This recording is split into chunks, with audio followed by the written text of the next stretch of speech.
Welcome to Alchemy of Housing Justice, a podcast where we explore the collective magic we need to reimagine our housing future. I'm your host, Sarah Hunter, and here we are, starting our journey into another episode.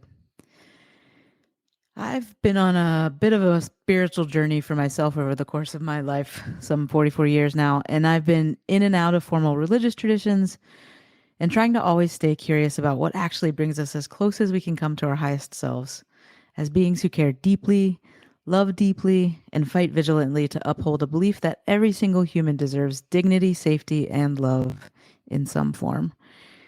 And recently, I've also been trying to mix in healthy doses of setting boundaries and meditation.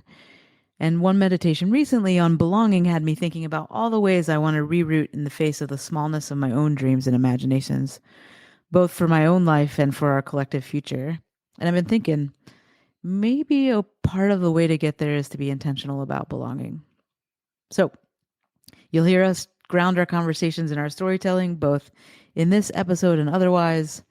And we'll talk about our lived experiences, values, and visions for a transformed future. Thanks for joining us in this conversation. Today in this episode, we're going to talk about the concepts of othering and belonging and the impact we might have if we could move housing and homeless systems and structures from ones that are built around othering over to ones that are built around belonging.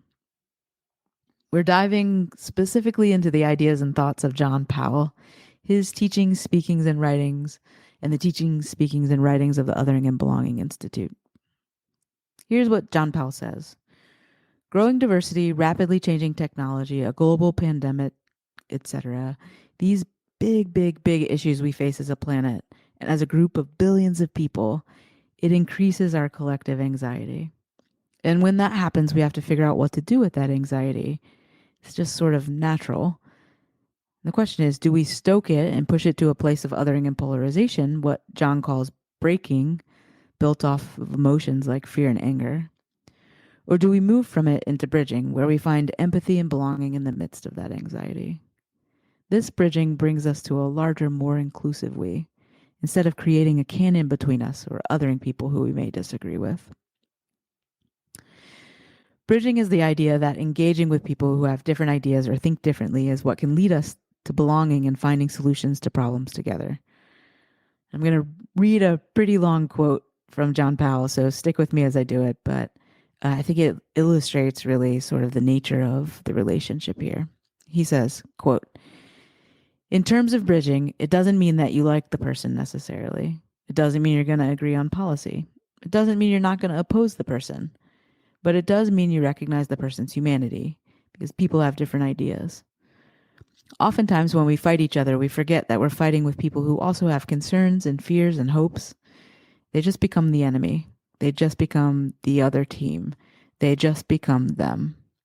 They become caricatures of themselves. And it's easy to dismiss them. To understand people, even if you ultimately disagree with them, is very valuable. And I suggest if you really understand people and even love them, then some of, or even many of those disagreements go away. Or at least it creates a container to hold those disagreements." That quote by John is a great example of how to think about relationship and this idea that bridging leads to belonging. And he also says that belonging, different than inclusion, is about how we do and be together, rather than how we invite people into a conversation or even to a party, as John would say. And he talks about the elements of belonging as these four things: agency, power, love, and responsibility. So here we are today, hoping to have a conversation about othering and belonging, about bridging, connectedness, relationship, and the value of bringing belonging into our movement toward housing justice.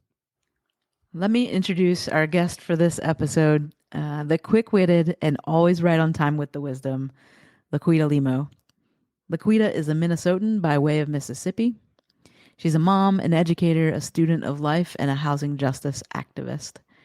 I've been in many conversations with LaQuita and watched her in action as she both tells hard truths and invites people who she may disagree with into a conversation with clarity, grace, and maybe sometimes also a little Southern charm. LaQuita, thanks so much for being here to explore othering and belonging together. Well, thank you so much for having me. You ready to do Yeah. this? So I've been thinking about all the ways in which we've been hearing messages of othering coming at us from all over, and I'm recognizing how radical it really is to lift up messages of belonging instead of that in the face of this, what feels like constant division that's all around us. LaQuita, you and I have been in conversation a bunch over the past while, and one of the things I'm struck by in your journey is how you've taken experiences of othering in the homelessness and housing system and turned them into opportunity to create belonging, like at the structural level, in order to transform these systems. Can you talk a little bit about how experiences of othering have driven you to the impact you're having now? Well, yes, ma'am. So let me just start off by saying I've been homeless for a great majority of my life, on and off during my childhood. And according to HUD standards, I was not homeless. Couch hopping is not homelessness. And so, in my head, I got somewhere to sleep. I'm good. It wasn't until I became an adult and experienced homelessness that I realized that there is a major problem. And that's where the othering really came into play because I wasn't the stereotypical homeless person. Like I wasn't unemployed. I wasn't on drugs, didn't have a mental health issue. I was fleeing from domestic violence. And when I went to seek help, first of all, it took forever. It was a excuse my language, it was a shit show, okay? And so, trying to get help here, trying to get help there, finally got into shelter. And once I'm in shelter, they're like, well, you can't work because then you don't qualify for this. Then you go to apply for housing. Well, you don't make three times the amount of rent, and so you don't qualify for for an apartment. And then you're kind of stuck on this treadmill because you can't be homeless and employed. You can't be homeless and a good mom. You can't be homeless and educated. And all of those things are complete falsehoods. You can be all of those things and in a very effed up situation, right? And so once I became housed, I decided that I needed to pay this forward. I needed to fight for people who, are going through the same things that I've gone through, and for people who might have a different journey, but don't have that voice and don't know that they have the voice to make change. You talk about it sort of as it's like I'm this or I'm that, right? It makes me think of the ways that this like othering creates these false binaries. You're either one thing or another, you're homeless or not homeless. And as if these things are absolute and not actually a spectrum of experiences we have, and we have to tie ourselves up into these neat boxes and meet some complex criteria in order to be worthy of support and help from the systems we've built to actually provide help to us. That actually makes me think of the way Mia Birdsong talks about worthiness, or how worthiness for basic needs for things like housing or healthcare is actually a myth that we've all bought into as a country, and how she talks about guaranteed basic income as actually an alternative way in which we could build support. And then last episode in our convo with Lex, we talked about these things in kind of another context, and it makes me think about like othering that happens between someone who works as part of the system and someone who's seeking the resources or support from the system, and how we other one another, even in our housing experiences, as if we're not all experiencing the same kinds of big picture housing things going on around us, as if like not us or the people we love, our families, our friends, our neighbors, all are experiencing unaffordable rents or trouble finding good paying jobs, or grief or loss because of a major life event, whatever that event may be. And we're like sort of all facing this at the same time. And what happens is we sort of like segment our lives in ways that become transactional. You're a person over here who's working in a system to provide housing or services, and you over here are receiving services. And there's this like gigantic canyon between us that we've constructed. It, I mean, in the ways that I've experienced it, and so many conversations that we've had, it's that way of othering that shows up and causes so much harm. So, like, what would it look and feel like, LaQuita, if when we faced tough times and housing instability, we were invited into our solutions together? Like, we actually belonged or built bridges between us, as if the systems were there to help us find our way together instead of having to prove our worthiness of help. What would that look like and feel like for you? It would feel amazing. It would look otherworldly at this point because we've not done it so far. It would make all the difference in the world. You hear what I'm saying? Like if everyone took ownership and bridging the gap between homelessness and house, because when you do that, you inevitably increase this quote unquote idea of value. Because when you take ownership of something, like you feel pride in it, it has some value.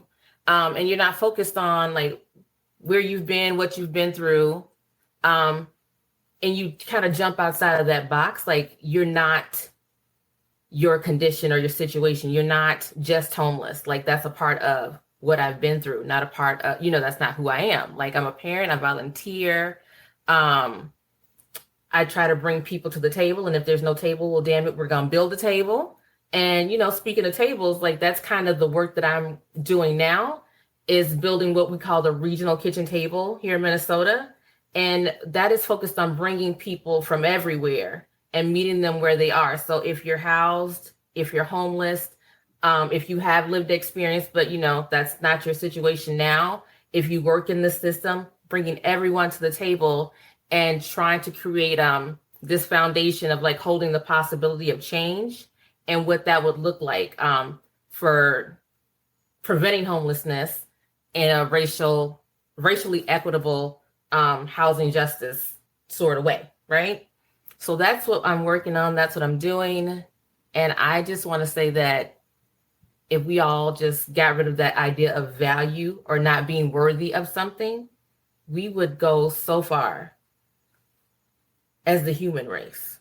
Yeah, yeah, totally. And like this idea that we could actually shift from, I mean, I think about housing and homelessness and I think about sort of the general angst and anxiety that we're all sort of facing in this global world, in this global context, and the ways sort of that means we show up to conversations in order to find solutions and think about like how lots of leaders are actually inviting us into conversations that are actually coming from a place of othering that are like furthering that divide. And what I love about the effort that you were talking about that you're a part of, the regional kitchen table, and also the ship collaborative that you're a part of, that whole thing is built is actually built from um sort of the ideas of bridging, the ideas of belonging. And I am just curious if you could tell us a little bit more about what it feels like to be in rooms where um, you're having conversations amongst a group of different people with different roles and different hats. And when it feels like that conversation is being sort of a conversation inviting a sense of belonging. Sure. So, first of all, I'll just tell you what SHIP stands for. SHIP stands for Stable Housing is a Priority. And it started with about 15 people with lived experience, and we come from all over. Like, we check many boxes, right?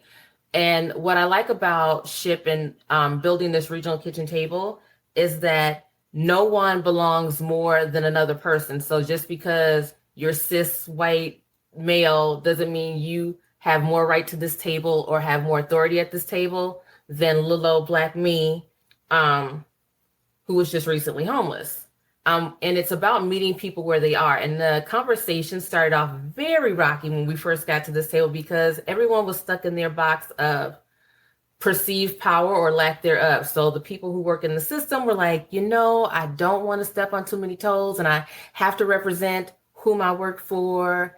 And my ideas are probably what's best because we know how to get people housed. I call BS on that, but So where we had to start was building relationships amongst each other and saying, hey, take off your county hat, take off your DHS hat. You are coming as you. What are your thoughts? What are your opinions? And what would it look like if you, just as a human, and part of this nation? Like, what would it look like for you to have everyone housed? What would it look like for you to have housing justice across the board? What would it look like to see things be equitable and not necessarily equal? Like, how would that look? What would it feel like? That's where we started. And at first, like, no one wanted to say anything. And me being me, I'm calling you in. I don't want to say calling you out. I'm calling you in with love. Like, we're not going to sit at this table and look at one another. That's not what we're going to do. We're here to get a job done. And well, damn it, we're going to do it. Okay. What I loved about the like sort of the process, the journey that you all have been on over the past couple of years is that you have essentially like started with this idea, right? That we could actually bring people together and have this other way of doing business that is more like a kitchen table than it is like a boardroom table, for example, right? That it sort of starts with this idea that we come together and actually roll up our sleeves and chat like a family and figure the thing out, as opposed to this sort of transactional, professionalized experience. And that means that, you know, like you were just talking about, when you show up in a room or a virtual room, whatever the thing may be, you don't get to show up and not participate, right? Like everybody has to participate. And also that when it feels like we can't participate, there's been accountability to figuring out, well, what does that look like, and how could we do that differently? And how do we invest in one another in ways that make that thing happen over the course of time better too, to like enter into really tough conversations about what should change in the Twin Cities by sort of doing things like one-on-one conversations, or by really thinking about, you know, what are the things we can bring into the conversation differently, or how do we call in our roles in a way that actually invites us in, like you were talking about, calls us into the conversation. Are there other ways that you've found that sort of the way you do the work together has built that bridging to people who wouldn't necessarily otherwise be in conversation together? I think the one-on-one and relationship building really played a big role in bringing people to the conversation. And I like to use this quote because, you know, I'm in Minnesota, and it's we promise according to our hopes and we perform according to our fears. And so a lot of people make these promises about extending opportunities to people with lived experience and bringing them to the conversation, when really it's more of a transaction. Like, I'm going to bring you here. You're going to tell me your story about poor me. I was homeless and living on the street or sleeping in Tent City. And then you drop off a little $25 gift card and it's okay. Thank you very much for your time. Whereas we at the Regional Kitchen Table are having a true and honest partnership. It is not, you give me this, I'll take what I need and I'll keep it pushing, and hopefully something will change. This is a true, genuine partnership where I give what I have, you give what you have, and we synthesize all of these things to make a better future. And so far, it's been super amazing. And I'm excited to see what else we do as this effort progresses. Yeah, I mean, you talk about, you know, words that perk up for me are words like hope and future. And, you know, what I've heard from you over time and also in this conversation today is that building a table around belonging invites a like an imagination about the future, what the future could be, that is, you know, radically more loving and has more potential for problem solving, because we're inviting ourselves into a space where we're actually coming up with creative solutions that are a mixture of uh, the experiential learning of working through the system, the experiences of administering the system, and the experiences of sort of knowing what the barriers are from a bunch of different fronts. And you know, I think one of the things that I love about both this effort and about sort of the wisdom you bring to it, LaQuita, is the way in which you're relentless in some ways about what it means to keep inviting people back to a table where it's not always easy, and sometimes you do disagree about what needs to happen next, and keep putting your shoulders in and keep muscling through to finding sort of that better, more radical future than the one we currently have. Well, that's part of the reason why we created a kitchen table as opposed to like a boardroom table, because in this thing called life, if you're a human, you're part of this global family, right? Like you're not always going to get along with your sister, your brother, your uncle, whatever. But everyone has a part to play at making sure that everyone is fed and full from this table. You know what I'm saying? So that's kind of why we formed it the way we did. And that you know, Mr. Powell, like dear to my heart. And so when he talks about love, that's how I like to lead. I like to lead with love. I really just can't tell you how incredibly powerful it is for me to hear you talking about a new future of a world that we're not at yet, but that we're striving to be at, and to do so by leading with love. It's just so incredibly powerful, LaQuita. Yes, it is all about love.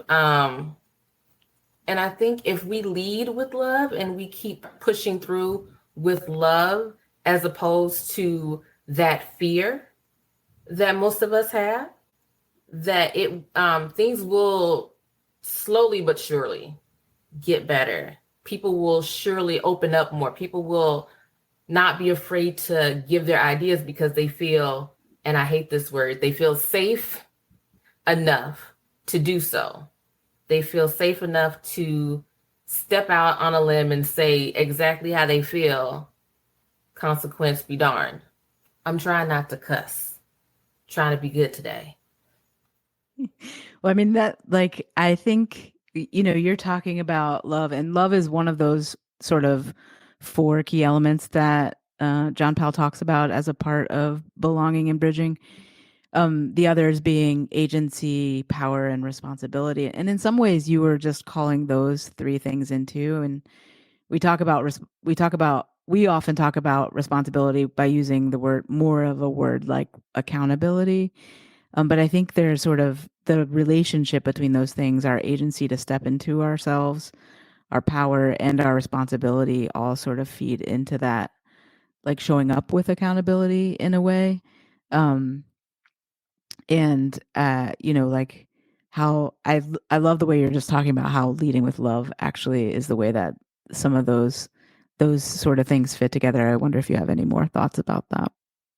Yes, well, for me, as a human, I'm accountable to and responsible for my fellow humans. And so when it comes to this effort of preventing homelessness and ending homelessness, it is my duty to call in, call out, bring to the table, call to the carpet anyone who is not on board with helping their fellow man, especially people that work in the systems who say, my job, my duty is to help with homelessness. And then you tend to put people in boxes, then it's my responsibility to say, hey, that's not why we're here. That's not what we're doing. We're not going to make decisions for people without them being involved, because everyone has a right to these basic things of shelter and food. I mean, even animals. We have so many animal shelters here. You won't catch a stray dog on the street, but you'll find several people. See, I have a problem with that. Like, I love dogs. I have a dog. But when it comes to having animals as a higher priority than people, I have a problem with that. And I will forever step in and step out on a limb despite who has a problem with it. And, in the places that I'm wrong, I invite people to be brave enough to call me to the carpet, to bring me in, call me on home. Because like I said, we're at this table, we're all family. We're not always going to agree, and I'm not always going to be right, although I like to think that I am. It is our job to hold each other accountable and use the agency that we have to help move these efforts forward. So I can do what I can do, and the next person can do what they can do. And together, little by little, will make things happen. We'll shake something. Yeah, I mean, that makes me think about how these ways of thinking about like trust and trustworthiness, right? And what it means to trust somebody else and what it means to be trustworthy by some like for someone else. Those things white people often think like those things are just sort of inherent and built in, and that ain't the way it works, right? Trust and trustworthiness comes in relationship, and it comes in demonstrating over and over that I'm going to show up and I'm going to be a part of the struggle. And even when we disagree, I'm going to keep coming back and trying to figure this out with you because we're in collective struggle together. And I think, that's what I also sort of appreciate about what what John Powell brings into this conversation of belonging. That's also, these things fit together because they are the things that constitute what we need in order to trust one another. And when we trust one another, we can do hard things together. But, without that trust, and without that trust that's actually earned, right? It's not granted uh, de facto, it's actually a thing that's earned. Without that trust, it's much harder to do work together. And we wind up falling back into those patterns of othering and falling back into those patterns of fear and anger. And that, when we're entering into relationships together where we're sort of coming from this place of belonging, we're actually like doing so with so much intent and purpose around those elements. Is is Are there ways that you think about how sort of that journey toward trust has evolved in the regional kitchen table over time, or even in the ship collaborative itself, right? Or even with us as the Housing Justice Collective? I'm curious if those are sort of things that you want to call in here too, LaQuita. Well, the trust piece is always evolving. And when I help facilitate certain things, I always tell people I can't guarantee safety. I can guarantee bravery. I can guarantee you through love that I will sit with you. We can work through whatever it is. And I think that being that vulnerable and that open to say, like, I can't say your feelings won't get hurt. I can't say that you won't be offended. I can't say that you won't want to get up and slap the shit out of me and whoever's sitting next to me. Those things I cannot guarantee, but I can guarantee that with love and patience, we can work through pretty much anything, because the goal at the end of the day is the same across the board. Like, we all have the same ultimate goal. It's just our journey in getting there varies, and that we all have this perceived sense of we don't have the power to make change. And my dream is to show everybody, from the lived experience person to the person who's, just a paper pusher at the county, that on some level you have power and you need to wield that power as hard as you can, as long as you can, to get this job done. And we sort of take for granted, right, in sort of group process, um, that we can actually like have that trust inherent, or that, I think oftentimes like relationships or group processes dissolve because they haven't done the work that it takes to actually sort of lean into that. What, the ways that you were describing, I keep coming back to and Tanya Lee's, idea of principled struggle and what it means to actually struggle together toward progress, and what it means to actually, sort of name and articulate the values of that ahead of time, and also constantly, as it being like sort of engaging in a thing that is hard. And it is hard to sort of get out of our boxes of the way we've always um the way we've the way our systems have always done business, and to sort of imagine something new.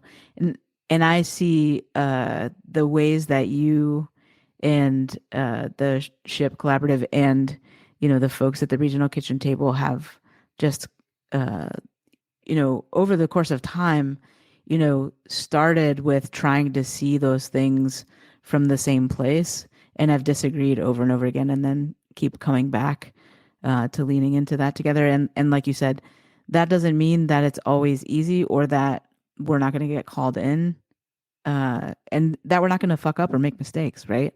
Like that is all part of the process, and we keep coming back because we have to, and that's a part of principled struggle. I think the other piece that this raises for me, that I think we touched on a little bit earlier, and you said a little bit about earlier, that I just want to call back into sort of these ideas of belonging, LaQuita, is um, that that sort of the nature is it's sort of the nature of the dynamic that happens when you have a group of people with lived expertise that are, you know, sort of leading and partnering on a big scale, housing change effort like the regional kitchen table. But it also happens in our like small, like, sort of micro interactions too, which is that um, like each of us individually and collectively, we have to shift and disrupt this idea that our worth is connected to um, whether we work or have like career or job expertise on a thing, that is what our worth is tied to, or that our worth in general is tied to work.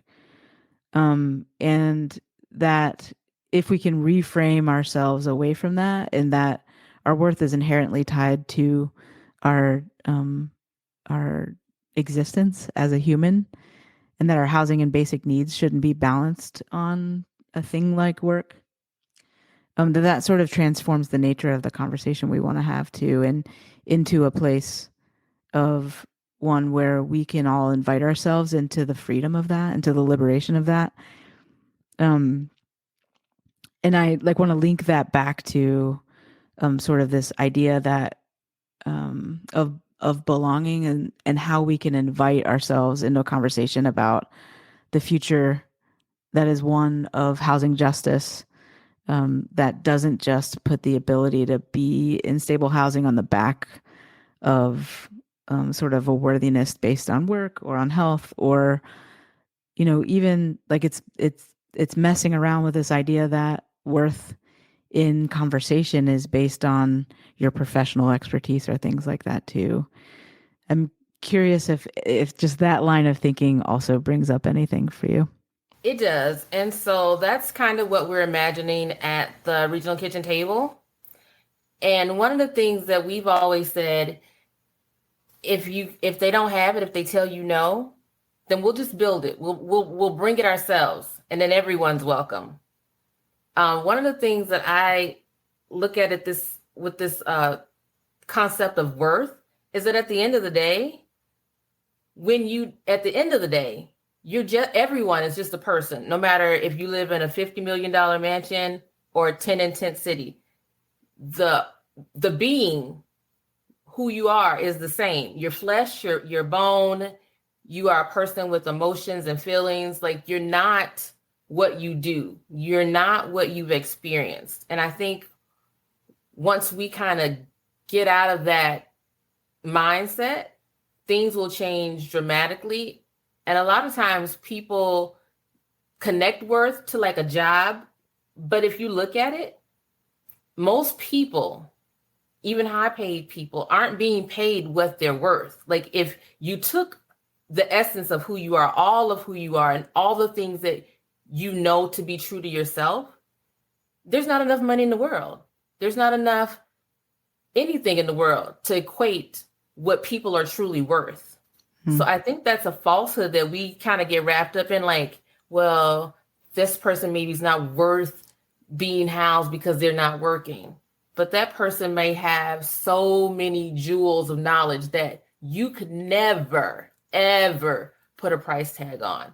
Some of the wisest, most generous, most caring, giving people have been people I've met on a street corner living in a tent.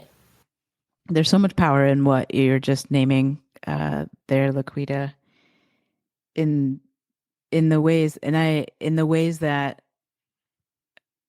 to me, a conversation about worth and a conversation about the sort of false narratives of worth that we have that are built on sort of what we do or what we contribute.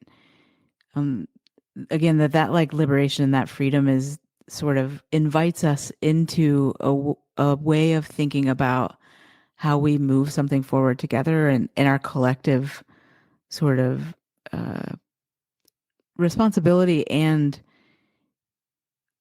capacity to show up and do things differently and be different and actually invite a future that's different than the one that we have, um, one that's built from belonging instead of built from othering, that takes these sort of big social anxieties that we have and translate them into a way that we can show up together with one another in all of our worth, regardless of sort of what our paid positions are or our livings are, and